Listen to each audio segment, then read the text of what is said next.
ಆಗಿರ್ಬೋದು, ಸಂಯಮ ಆಗಿರ್ಬೋದು, ಸ್ನೇಹತೆಯಿಂದ ಇರುವಂತದ್ದಾಗಿರ್ಬೋದು, ಓದುವ ಪೂರ್ವ ತಯಾರಿ ಆಗಿರ್ಬೋದು, ಗಣಿತದ ಅಭ್ಯಾಸ ಆಗಿರ್ಬೋದು, ಪ್ರತಿಯೊಂದು ಚಟುವಟಿಕೆಗಳಲ್ಲೂ ಮಕ್ಕಳು ಕೂಡ ತುಂಬಾ ಆಸಕ್ತಿಯಿಂದ ಭಾಗವಹಿಸ್ತಾರೆ. ಅವುಗಳನ್ನ ತಾಯಂದ್ರಿಗೆ ತಿಳಿಸುವಂತ ಒಂದು ಸಭೆ ಇದಾಗಿದೆ. ಅದಕ್ಕೋಸ್ಕರ ನಿಮಗೆ ಇವತ್ತು ಪೋಷಕರ ನಡೆ ಅಂಗನವಾಡಿ ಕಡೆ ಕಾರ್ಯಕ್ರಮವನ್ನ ಆಯೋಜನೆ ಮಾಡಿ ಈ ಮಾಹಿತಿಯನ್ನ ನಿಮ್ಗೆ ತಿಳಿಸಿದ್ರು.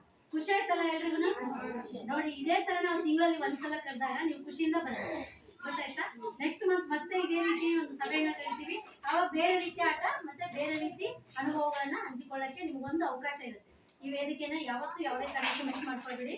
ನಿಮ್ಮ ಜೊತೆಗೆ ಆಜುಬಾಜು ಯಾರಾದ್ರೂ ಮನೇಲಿ ಇರುವಂತ ಹೆಣ್ಮಕ್ಳಿದ್ರು ಕೂಡ ಅವರನ್ನು ಕರ್ಕೊಂಡು ಹೋಗಿ. ಬರೀ ಮಕ್ಕಳ ಪಾಲಕರಂತ ಏನಿಲ್ಲ, ನಮ್ಗೆಲ್ಲ ಫಲಾನುಭವಿಗಳು ಇಂಪಾರ್ಟೆಂಟ್, ಮುಖ್ಯ ಆಗಿರ್ತಾರೆ. ಹಾಗಾಗಿ ಎಲ್ಲಾ ಪಾಲಕರು ನೀವು ಇಲ್ಲಿ ಕರ್ಕೊಂಡು ಬಂದು ಈ ಒಂದು ಸಭೆಗಳ ಉದ್ದೇಶವನ್ನ ಮಾಹಿತಿಯನ್ನ ನೀವು ತಿಳ್ಕೊಳ್ಬೇಕು. ನಿಮ್ಮಿಂದ 10 ಜನರಿಗೆ ಆ ಮಾಹಿತಿ ಹೋದಾಗ ಅಂಗನವಾಡಿ ಇರುವಂತ ಭಾವನೆ ಏನಾಗುತ್ತೆ, ಬದಲಾವಣೆ ಆಗುತ್ತೆ.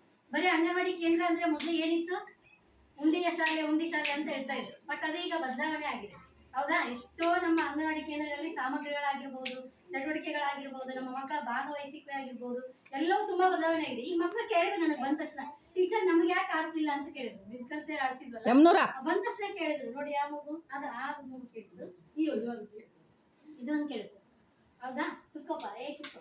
ಇವರೆಲ್ಲ ಕೇಳಿದ್ರು, ನಾನು ನಿಮ್ಗೆ ಯಾಕೆ ಆಡಿಸ್ಲಿಲ್ಲ ಅಂತ. ಫಸ್ಟ್ ಈಗೆಲ್ಲ ಆಡಿದಾರಲ್ವಾ ದೊಡ್ಡವರು, ನಾಳೆ ನಿಮ್ಗೆ ಆಡಿಸ್ತೀನಿ ಅಂತ ಹೇಳಿದಾಗ ಸುಮ್ಮನೆ. ಹಂಗೆ ಪ್ರತಿಯೊಂದು ಮಗು ನಾವೇನಾದ್ರೂ ಹೊಸತನ್ನ ಮಾಡಿದ್ರೆ ನಮಗೂ ಮಾಡಿಸಿ ಅಂತ ಕೇಳುವಂತ ಮಕ್ಕಳಲ್ಲಿ ಆಸಕ್ತಿ ಜಾಸ್ತಿ ಇರುತ್ತೆ. ಹಾಗಾಗಿ ಇದ್ರ ಬಗ್ಗೆ ನಿಮಗೆ ತಿಳುವಳಿಕೆ ನೀಡುವಂಥದ್ದು ನಮ್ಮ ಕರ್ತವ್ಯ ಆಗಿರ್ತದೆ, ಮಾಹಿತಿ ನೀಡುವಂಥದ್ದು. ಹಾಗಾಗಿ ಈ ಒಂದು ಸಭೆ ಕರೆದು ನಿಮಗೆ ಮಾಹಿತಿಯನ್ನ ನೀಡ್ತೀವಿ.